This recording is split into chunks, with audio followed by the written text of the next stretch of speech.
La réussite d'une entreprise passe par la singularité que lui reconnaissent ses clients.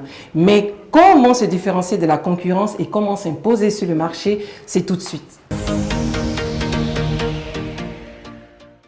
Vous suivez AfroPeople, votre magazine dédié aux entrepreneurs. Bonjour et bienvenue. Bonjour à nos chroniqueurs, à nos invités. J'espère que vous avez passé de très belles vacances. Je suis ravie de vous retrouver. J'espère que vous allez bien. Nous allons démarrer tout de suite notre chronique avec Saint-Firmin qui va nous parler de comment bien démarrer sa journée. Et c'est tout de suite.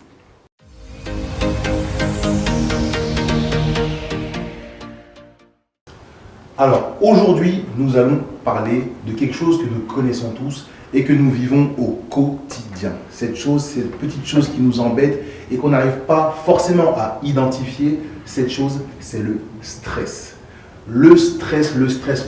Cette petite chose qui nous empêche d'être productif ou d'être efficace tout au long de la journée. Alors, aujourd'hui, on va rentrer un petit peu plus en profondeur dans le sujet en décortiquant étape par étape. Est-ce que vous saviez qu'il y a plusieurs types de stress?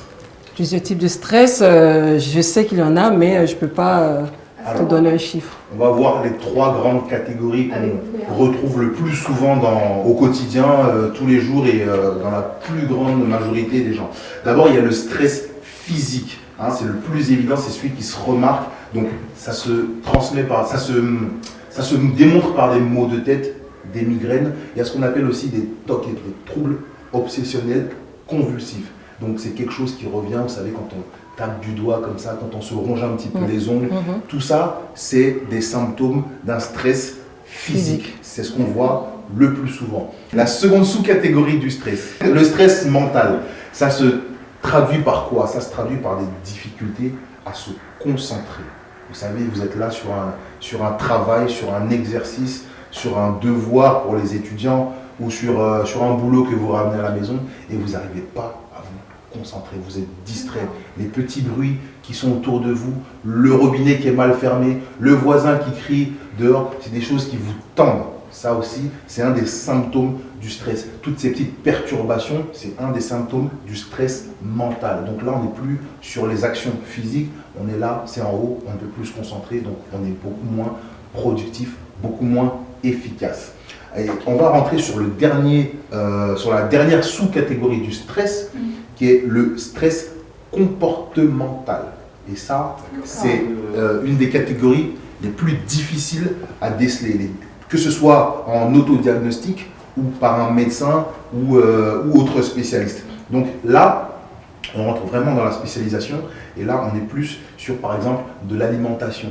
Je vais parler d'alimentation de manière globale. On est parfois sur la sous-alimentation. Vous savez, vous êtes trop stressé, vous n'arrivez plus à manger. Vous avez la boule, ça passe plus. Quand vous mangez, ça reste là, ça descend plus. C'est un des symptômes. Avant mes matchs, en général, je fais comme ça.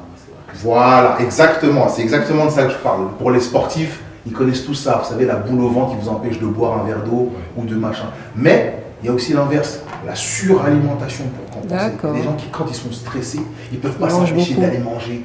J'ai été comme ça quand j'étais jeune et insouciant, il y a bien longtemps. J'étais stressé, donc tout ce qui me passait par la main, chips, gâteaux, fromage, machin, il n'y avait pas de catégorie. La mauvaise alimentation. La mauvaise alimentation. La suralimentation est encore pire quand elle est mauvaise. Donc vous voyez, là on a fait un petit peu le tour de ces symptômes du stress. Donc si jamais vous remarquez que vous avez ces symptômes, ce n'est pas forcément du stress, mais ça peut l'être. Donc n'hésitez pas à consulter, vous documenter, aller voir un médecin, voir un spécialiste qui pourra beaucoup vous aider à trouver des solutions pour vous débarrasser de toutes ces mauvais signes de stress. Voilà.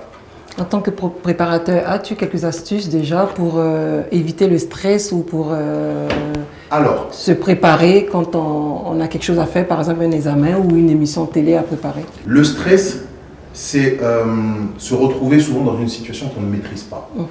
Comment maîtriser une situation? Et ça, c'est quelque chose que je dis depuis la première émission, toujours bien se préparer. Comment bien se préparer? Il faut se documenter. Poser beaucoup de questions à des spécialistes, à des gens qui connaissent ou à des gens qui sont déjà passés par où vous passez dans la période où vous passez. N'hésitez pas à prendre des notes et à avoir le plus d'informations possible. plus vous aurez d'informations, plus vous serez à même de jauger et de juger la situation et de l'aborder de la manière la plus saine et sereine possible. La préparation, il n'y a que ça de vrai. Merci Firmin. J'espère que ça vous a tous aidé. Vous avez d'autres questions à Moi, poser ça à... m'a beaucoup aidé. Tout à l'heure, tu parlais des sportifs. Nous, effectivement, quand on est sportif, c'est vrai qu'on a souvent des lacunes pour se dire, bon, il faut que je trouve une solution pour ne pas être stressé avant un match, avant une finale, un quart de finale. Quand on est sportif, quelles sont les solutions que tu peux me proposer par exemple? Alors, le stress chez le sportif, ça vient souvent de la projection mentale. Il se projette une image d'un match, d'un combat, peu importe, d'un affrontement, et il se met dans une situation qui ne lui est pas favorable dans sa propre projection mentale. Donc à partir de là, si tu te projettes en tant que perdant ou en tant que je vais me blesser ou que je ne vais pas avoir assez de souffle, forcément, ton cerveau ne fait pas la différence entre une pensée et une action réelle. Ouais. C'est-à-dire que si dans ta tête, tu te dis que ça va être difficile, effectivement, ça va être difficile. Il se prépare à ça. Ton cerveau te limite parce qu'il veut être en accord avec ce que tu penses. Donc si tu te limites mentalement, avant ton match, il va te limiter. Donc plutôt que d'aller dans ce sens-là, il faut aller dans un sens soit neutre ou soit complètement opposé. C'est-à-dire que je vais faire mon match, je me prépare, je suis assis 15-20 minutes avant de rentrer sur le terrain ou même pendant l'échauffement. Ok, je sais que j'ai cette qualité-là, donc je vais la mettre en exergue et je vais l'utiliser au maximum pendant mon match, combat ou autre affrontement. Donc tu t'appuies sur quelque chose qui est réel, et que tu connais d'eux. Nous recevons notre invité. Il s'appelle Martial Libouté et c'est le fondateur de Afromythe, un site de rencontres afro. Attendez les gars, il y a quelqu'un qui va tous nous caser ici. Vous êtes prêts? On compte sur toi. Oh, vraiment. Alors, parle-nous un peu de ce projet-là. D'où est venue l'idée? Alors, Afrosbeat, d'où ça m'est venu? Ça m'est venu d'un constat, en me promenant un petit peu sur les applications. Pardon, c'est Afromythe ou Afrosbeat? Afrosmythe. Alors, Afrosmythe, pardon. Afros avec un S. Ok, parce que, d'accord. il y a une pluralité d'afros. Effectivement. Des afros qui sont Afrosmythe. sur le continent africain, Ça ceux justifie. qui sont en Europe, parsemés dans différents pays, et ceux qui sont aux États-Unis, c'est pas les mêmes afros. C'est pour ça que Quelle est la différence alors? le S en plus traduit un petit peu la culture, un petit peu les sous-cultures un petit peu différentes sur le continent, sur la diaspora. Et donc effectivement, c'est marqué un peu par ce fameux S et puis mythe comme rencontré en anglais. D'accord, on apprend quelque chose.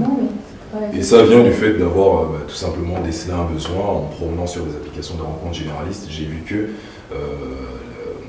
la communauté afro était souvent un petit peu sous-représentée. C'est-à-dire que quand vous voulez rencontrer une personne, si vous éprouvez ce besoin, une personne originaire d'Afrique de l'Ouest, peu importe, vous allez swiper un moment sur Tinder avant de tomber sur un profil qui vous correspond. D'accord, bien sûr. Et un autre élément qui est aussi fondamental chez les afros concernant le dating, c'est qu'on a souvent tendance à vouloir rechercher les affinités culturelles. C'est-à-dire qu'une personne d'Afrique de l'Ouest, de par la religion haute, va plutôt chercher une personne d'Afrique de l'Ouest, une personne d'Afrique centrale plutôt d'Afrique centrale. Et c'est quasiment impossible en allant sur l'application. Bien sûr. Le premier point, ça venait de là. Est-ce que tu es sûr que ça ne vient pas déjà de toi, le fait que tu n'arrivais pas à trouver quelqu'un qui te correspondait? Alors je dirais pas ça parce que...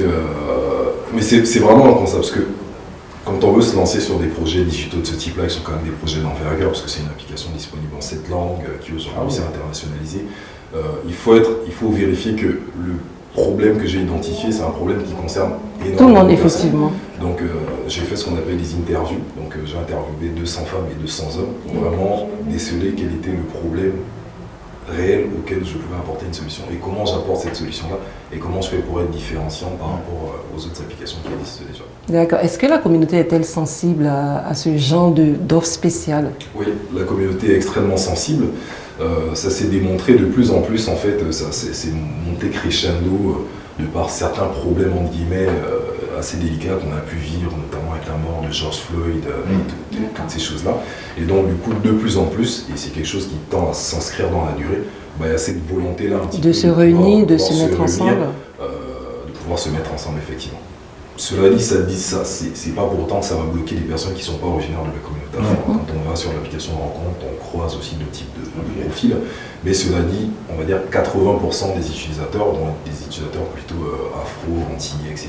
Enfin, afro-descendants. D'accord. Et qu'est-ce que Afrosmith apporte en plus par rapport aux autres, à la concurrence qui existe déjà? Ouais, c'est très intéressant comme question, parce que ça, c'est vraiment quelque chose de fondamental. Moi, j'ai pensé à Afrosmith un petit peu comme un réseau social. C'est-à-dire qu'on n'est pas sur une application classique sur laquelle on va juste s'inscrire, faire des swipes, etc. et s'ennuyer. L'idée, c'était de faire en sorte que les personnes puissent avoir une autre façon d'interagir avec les utilisateurs. Donc, du coup, on va y retrouver des fonctionnalités comme des stories, par exemple. Les gens vont pouvoir voir votre story, réagir à votre story avec des espèces de petites bulles de visage, un peu comme sur Instagram. Voilà, donc du coup, ça permet d'avoir des façons de communiquer un peu différentes. D'ici quelques temps, on sera en mesure de pouvoir faire des lives aussi, directement sur l'application de rencontre. Donc voilà, c'est des fonctionnements un peu différents. On peut revoir des personnes qu'on a croisées dans la rue, par exemple. Vous êtes au métro, je passe au même métro, bah, vous me revoyez sur l'application. Un peu comme une localisation. D'accord. Tout à fait. Donc l'idée, en fait, c'était de reprendre un petit peu les meilleures fonctionnalités des apps généralistes, Tinder, Badoo, Apple, etc.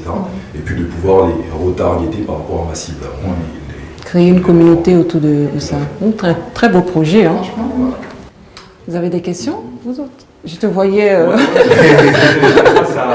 Ce genre d'entreprise, ça me fascine régulièrement et souvent parce que je vois toujours moi à demain. Je pense à demain et je me dis, on a besoin de ce genre de choses parce qu'aujourd'hui, il y a beaucoup de revendications qui sont en cours. Avec l'émergence des réseaux sociaux, avec le digital qui se développe, on a beaucoup effectivement de revendications, des pages par-là qui se créent et qui permettent de se dire « Ah, ben finalement, en fait, je viens d'ici. À l'école, on m'a appris ça, mais je ne suis pas comme ça. J'aimerais savoir d'où je viens. » Et c'est vrai qu'avec ton application, ce qui est hyper intéressant, c'est que ça rassemble effectivement les afroses de manière générale, en disant qu'on ne va pas cibler que l'Afrique, qu'on ne va pas cibler que l'Occident, que les personnes qui se trouvent en Europe, mais également tous les afros du monde entier en fait.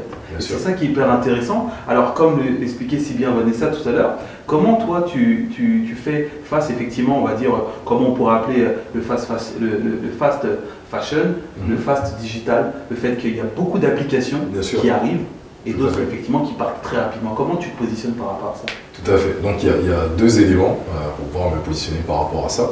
Déjà le premier aspect, c'est qu'on parle beaucoup d'applications, mais en fait il y a différentes choses. Des fois il y a des sites web, c'est pas des applications. Les applications c'est un peu plus complexe à construire en général, ça coûte beaucoup plus cher.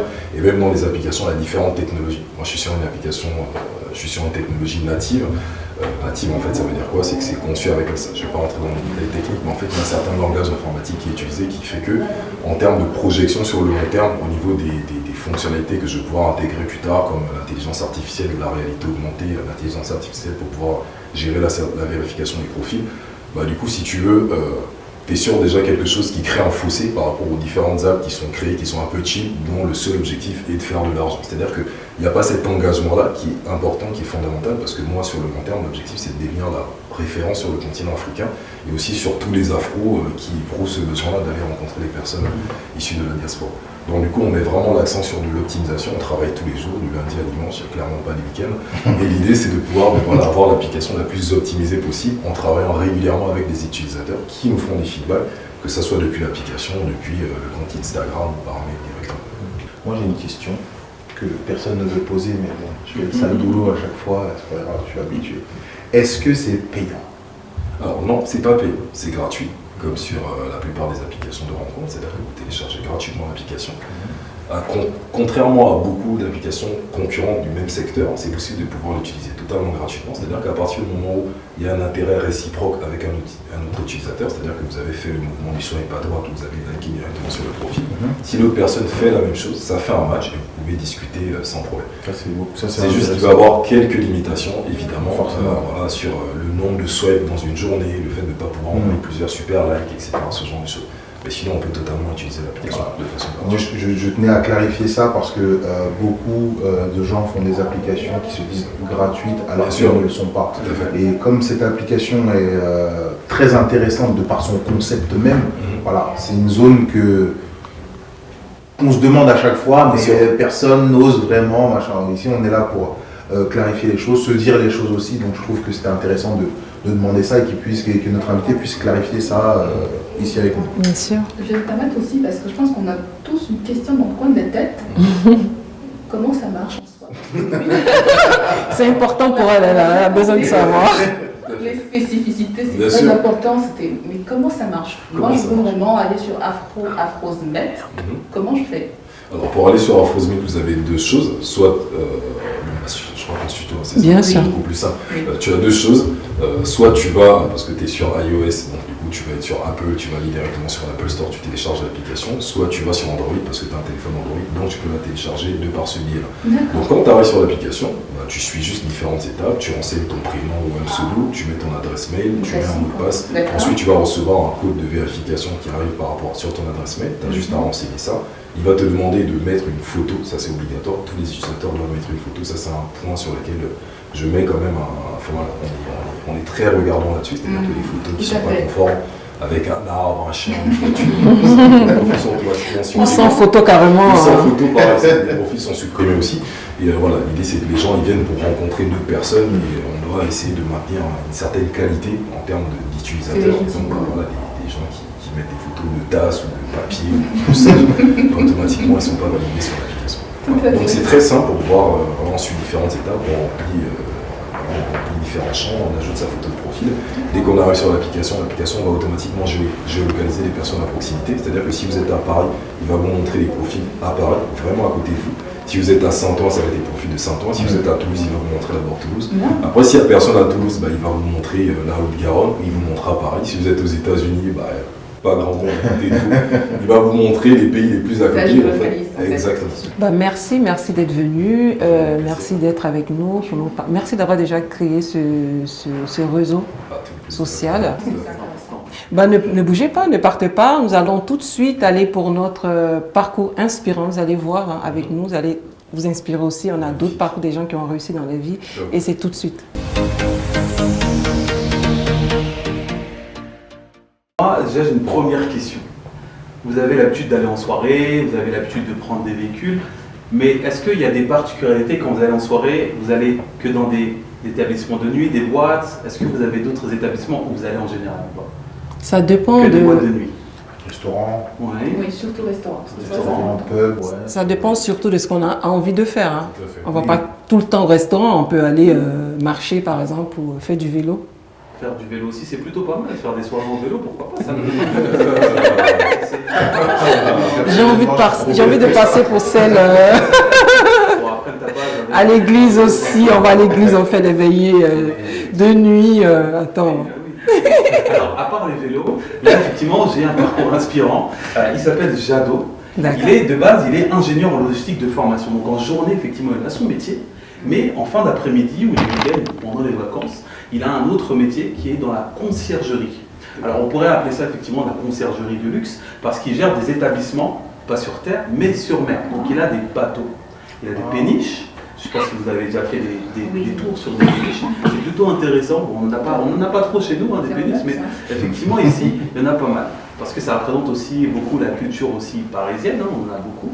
Et il a ces établissements-là qui lui permettent d'organiser des événements, des meetings ou potentiellement même des réunions de formation ou d'entreprise. D'accord. Et par rapport C'est à un ça- péniche carrément. Voilà, sur C'est des pas mal, péniches. ça. Donc il a plusieurs péniches, notamment il en a une quinzaine de péniches, mais pas que des péniches. Il a aussi des bateaux. Donc des bateaux vraiment qu'on pourrait appeler des bateaux de plaisance aussi, qu'on pourrait appeler aussi des mini-yachts, qu'il met à la location de manière à ce que tout le monde puisse en profiter. Donc c'est plutôt intéressant parce que c'est une entreprise qui n'avait pas pensé. On a souvent l'habitude de se dire on va faire des métiers que tout le monde fait, de manière à pouvoir faire rentrer de l'argent Rapidement et facilement. Mais lui il s'est dit je veux me spécialiser là-dedans, sachant qu'il y a un marché intéressant. En temps normal on va dire qu'on a des cadors qui le font. Et on n'y pense pas tout de suite, on se dit bon c'est pas pour moi. Alors que lui il s'est mis directement là-dedans. Ça fonctionne depuis maintenant 5 ans. Et depuis 5 ans il essaye de s'imposer dans le marché. Il a d'autres projets pour le futur parce que je me suis dit c'est hyper intéressant d'avoir ce genre de projet, mais est-ce que c'est pour du court terme ou du long terme? Et effectivement il voit très très loin à faire des partenariats avec des États par exemple, avec des mairies, avec des ambassades, de manière à pouvoir à faire rentrer de l'argent plus facilement et faire en sorte que ce soit accessible à tout le monde. Par exemple, quand on se marie, on a souvent des salles privées. Et on a aussi des salles publiques. Et là, on peut avoir directement accès à la mairie, voilà, je voudrais me marier. Et bah, c'est le même projet qu'il a potentiellement avec ses établissements, ses bateaux, ses péniches. Voilà. Les partenariats, on va dire, voilà, les collaborations. Exactement, donc c'est ce qu'il est en train de mettre en place. Mais il n'a pas que ça à côté, il a aussi effectivement des véhicules de luxe. Donc, bon, la Rolls Phantom, on a des vannes, on a effectivement aussi des sonneurs, il y a tout ce qu'il faut, tout vraiment, on va dire, entrée, plat, dessert. Oui, tout à On va fait. dire à se dire que derrière, on peut proposer quelque chose de qualitatif et vraiment pour tout le monde. Faire en sorte que tout le monde puisse en profiter et le rendre plus accessible à tous. Aujourd'hui, il n'a pas les clés de la ville, mais en tout cas, il a les clés de la mer.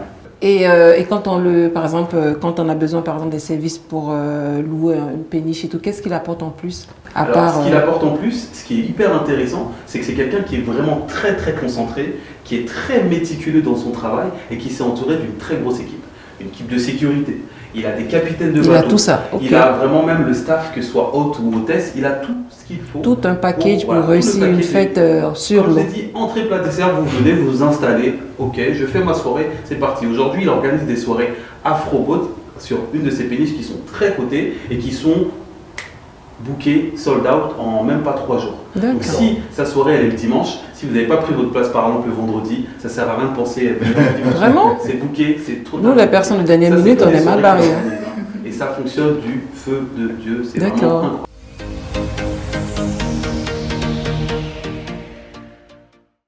Nous irons tout de suite pour notre deuxième parcours inspirant avec Bénédicte M. Et c'est tout de suite.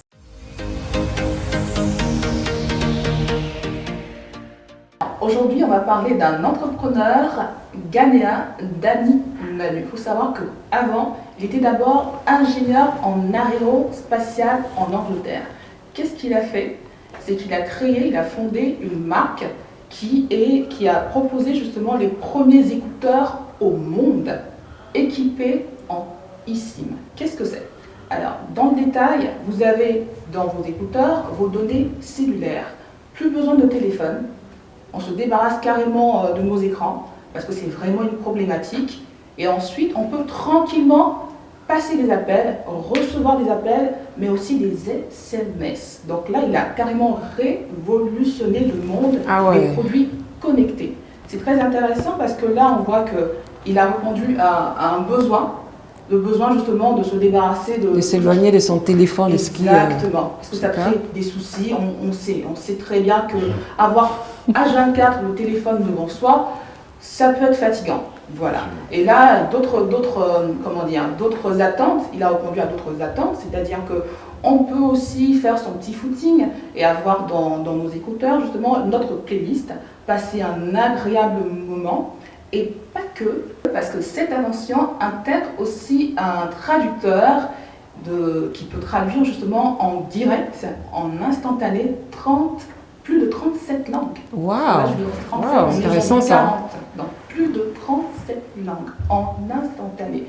Vraiment, c'est des révolutions qui se font en ce moment. Il est salué par le monde justement des produits connectés. On voit qu'il a eu plusieurs distinctions par rapport à toutes ces inventions-là. Et franchement, il continue à nous faire du bien grâce à cette application, grâce à ce produit-là. Je sens que le monde manque. Vas-y, c'est pas grave. Et il continue à nous faire du bien grâce à ce produit-là. Justement qui viendra pour soulager un tant soit peu ceux qui ont besoin justement de s'éloigner un peu de leur téléphone, de profiter un peu d'eux-mêmes, entre passer un appel, recevoir ces appels, envoyer des SMS, mais surtout il a permis aussi que tout se fasse dans un cadre sécurisé grâce à la eSIM. Comment ça se fait concrètement? On contacte l'opérateur justement qui vous envoie une eSIM et vous l'insérez dans l'appareil. Plus besoin de se connecter à un Wi-Fi brouillon, où on peut shipper vos données personnelles ou capter un peu vos messages. Là, vraiment, on a tout le format sécuritaire qu'il faut et comme ça, on peut en toute tranquillité passer nos appels et naviguer sur la nuit. C'est intéressant ça déjà, j'ai une question. Et ça existe depuis quand? Alors là, il a créé l'entreprise il y a quelques années, mais parlons de cette révolution-là. Depuis cette année. Depuis cette année, d'accord. Depuis cette année, janvier 2022 déjà. Donc il a lancé ces écouteurs-là, justement, qui révolutionnent le monde des produits. Ah ben c'est super. Merci en tout cas d'être venu. J'espère que vous qui nous regardez, vous avez pris note et vous avez été inspirés. Je vous donne rendez-vous dans 15 jours, même heure et même jour. À bientôt. Au revoir. Ah bah,